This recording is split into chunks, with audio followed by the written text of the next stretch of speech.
Hello everyone, it's Dev again. So I am making a talking video today, and hopefully I can get through it without stumbling with my words too much.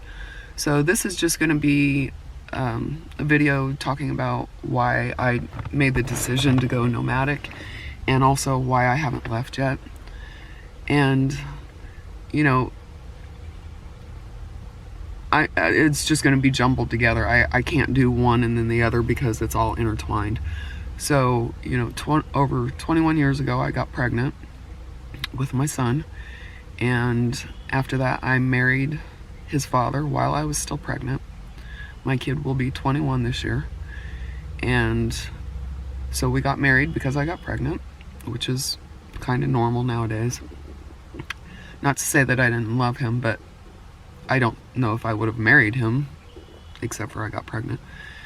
And so that was a responsibility that I created for myself, and it's something that I take very seriously. I was raised in a really broken home, and when I got pregnant, I did not want that for my son. I wanted him to have a better life than I had. And so we bought this house. I basically picked it out. He was just going along with it. And, you know, he agreed with it and everything, but it seemed like a good house at the time. And so we got this house together and moved in before my son was even born. And I did a ton of remodeling in there because it wasn't very nice on the inside. And so we did have to do a lot of work to it. And that was fine. And then in 2005, I had my IPL procedures, which ruined my life. And it made me physically so sick that I couldn't perform my wifely duties anymore, if you know what I mean. I was that sick. It was so bad I didn't know if I was going to wake up the next day. My ex would regularly call me in the mornings to make sure I was still alive because I didn't want my son to find me dead. And so that was 16 years ago. So just 4 years after my son was born, my life started going down the drain. And so physically I was parting ways with my ex, and then at the same time I was doing a lot of researching and waking up, let's just say, and growing spiritually and mentally and emotionally, and he was not coming along for the ride, let's just put it that way. And so we grew even further and further apart, and to the point where, you know, I just started living in the garage. They live in the house, I live in the garage. I come in the house to cook and clean and take care of everybody, but I spend most of my day in the garage and I sleep out there. And so I already knew a long time ago that once my son was of age, that we would be divorcing. My ex and I would be divorcing, and I would be leaving because I hate Indiana. I hate Indiana. The only thing good about it is my family's here. But everything else I don't like. I'm miserable for about 10 out of the 12 years. And so I initially started many years ago just looking for a place to move, just trying to find a place to relocate where I would be miserable for only maybe 2 months out of the year or whatever. And the only place that I could find like that was pretty much Southern California, San Diego area. As we all know, it's very expensive to live down there. And so that was kind of out of the question. But this whole time that I had been, you know, living here and growing and doing everything, that also led me into researching alternative housing, alternative medicine. I became my own doctor. I lost my insurance in 2006, so I had to become my own doctor. And then I wanted to learn everything. I wanted to learn how to start seeds. I wanted to learn how to grow food and preserve it, and I learned all that, and I practiced it here. And I couldn't do any livestock here because we're in town. Sorry, I'm squeaking back here. But even though that I couldn't do some of the things that I wanted to do, I still absorbed the information and I learned as much as possible. And so at some point, I think somewhere in the back of my mind, I thought I was going to be a homesteader. I figured I would just go out and be a homesteader somewhere, being totally self-sufficient with water and food and all you can think of. And when I realized that there was really nowhere I could go to do that all year round, that became a problem for me. And, I was just, I was on YouTube a lot, learning a lot about alternative housing and tiny houses and earth ships and stuff like that. And then one day in December of 2017, the videos that pop up on the side, the recommended, the ones YouTube pushes out to you, a schoolie tour showed up. And I've known a couple who lived in a school bus, but it was on somebody's property out on the East Coast. They weren't nomadic or anything. And so I was interested when I saw this, so I watched. And then, you know how YouTube is, once you get into the algorithm, they start popping up with more videos. So I just started watching them. And then I finally came across Bob Wells from Cheap RV Living. I binged watched all of his videos, and from there I found more channels, and so it just spread out like wildfire. And so pretty soon I was just binge watching everything I could see on nomadic life, all the van tours. I've seen hundreds and hundreds of van tours. So that's been over 4 years ago, and that's when it clicked in my head that might have to be something that I would have to do, because I didn't have the money for 2 pieces of property, which is basically what I would have to do, and they would have to be fairly close together. I would live on one property in the winter and one property in the summer, and somehow work around getting seeds from one place to the next. The little seedlings, once I started seeds and everything, I would have to move all those seedlings to the other property and grow the food during the summer months, and it just seemed less and less likely as time went on. And so I just basically made the decision that, yeah, I'm gonna be a nomad. This is what I have to do. I don't have anywhere to go. I don't have any money. I have a little bit of savings, which is not as much as most people tell you should have when you go out on the road. And it's just gonna have to be that way. I have what I have, and that's all I have. And so I think last year or the year before that, my divorce was final. And, I was stupid. I let him have everything. He literally got everything except for this vehicle that I'm sitting in. So I got a $6,000 vehicle out of a 20-year marriage, and he got everything else. So it is what it is. And my girlfriend, my best friend, she was like, don't do that. And I should have listened to her, but I didn't. I was being nice. I wanted him to have this home and have a safe place for my son when I left, and I didn't want to disrupt that. And I just wanted to leave, And so I let myself get messed over and screwed over by him in the divorce. We only had one lawyer. We could only afford one lawyer, and he got the lawyer. And so there was nothing I could do, really. And I wasn't in agreement with the divorce, but what are you going to do when you don't have your own representation, right? And so I just let it go. After a lot of arguing and blah, blah, blah. It's like, whatever. And 2 years ago, I went out to Idaho, and I picked up this sub-overland, and I drove it back here, and it was near the end of autumn, and so nothing really got done that winter, just a lot of planning and everything. And then that summer, last summer, 2021, we were able to finally start doing the woodworking and everything. And it took several months, and I'm still not done, but we did get quite a bit done last summer.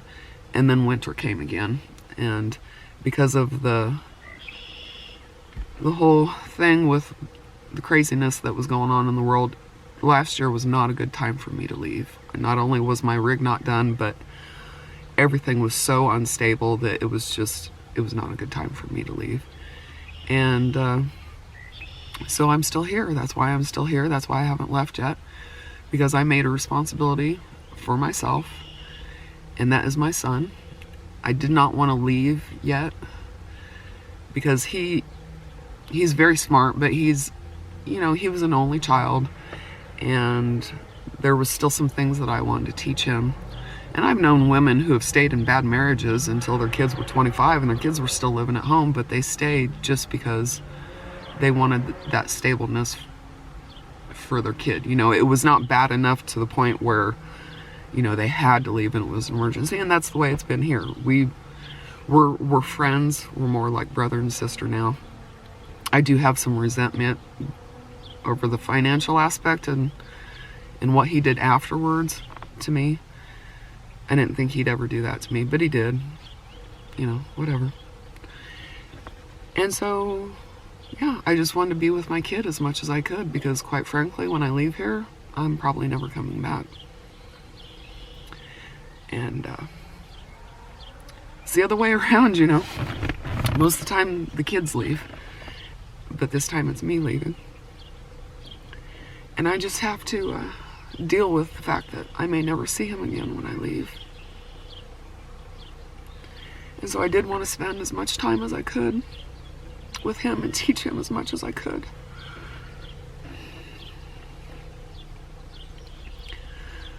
So I've been, you know, just teaching him how to cook and bake and do laundry and take care of the cats, because we have 2 cats that can't come with me. They have to stay here. So I've spent this last winter really hardcore teaching him, you know, a lot about cooking and baking and all that kind of stuff, because I want to make sure that he's good to go. And I've taught him all about the different minerals and supplements and vitamins that he should be taking, and how to take care of himself. And when he gets sick, he knows what to do. When he gets sick, he can take care of himself. And so I think it was worth it. I have been miserable. My ex has been miserable. And, you know, but we try to make the best of it. We argue very little. The arguing really started when he screwed me over with the divorce and his new girlfriend, and it was just financially, he screwed me over. He knew what he was doing, and then he started basically supporting somebody else when I was still living here. And quite frankly, I was just like, really? Are you kidding? You're co-signing a mortgage with this woman when my name wasn't even on this mortgage, and I don't even get anything from this house?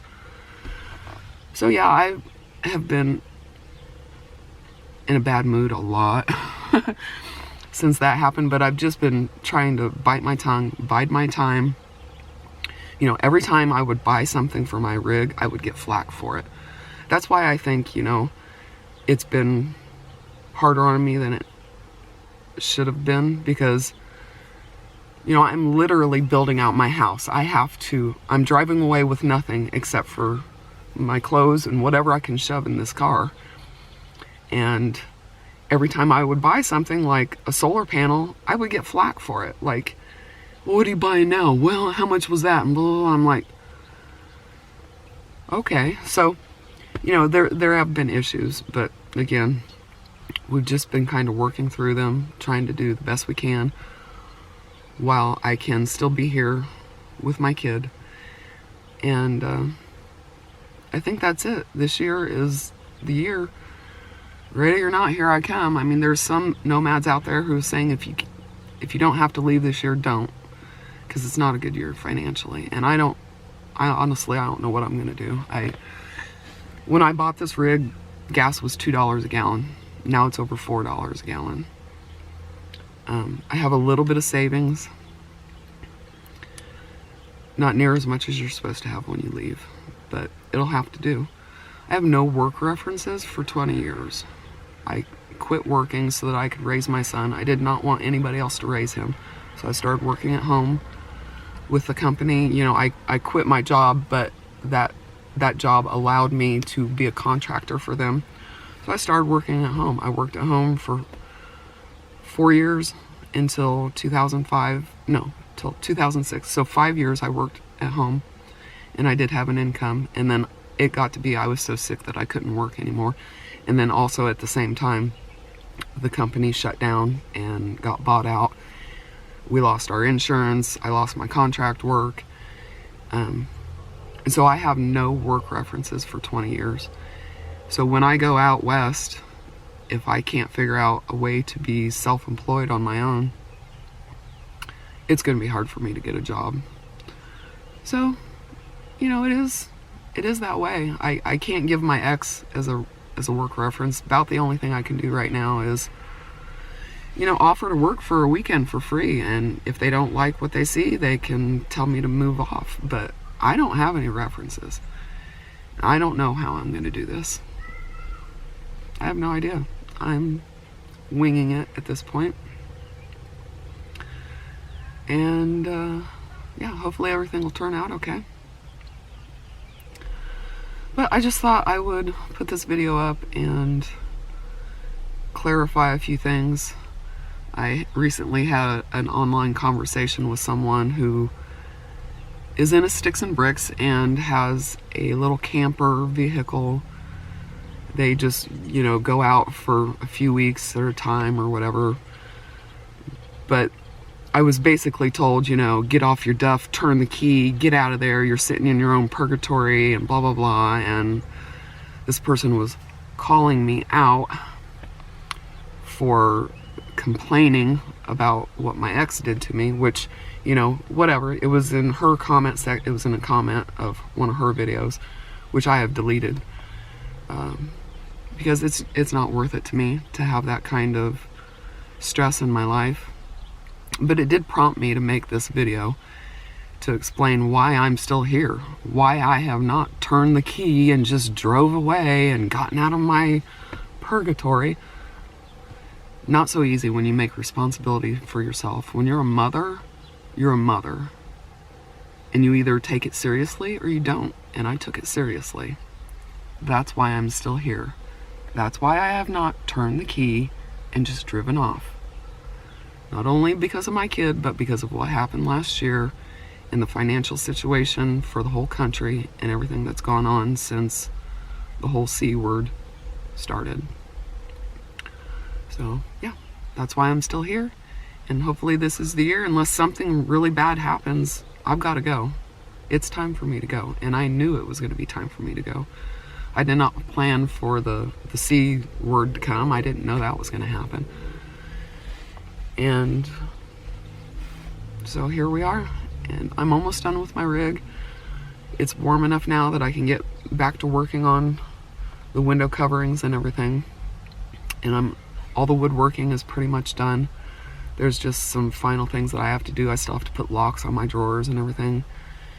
But I think in the next video I'm gonna just do a short update just to get you guys up to speed on what's been going on, which it hasn't been much because it was winter.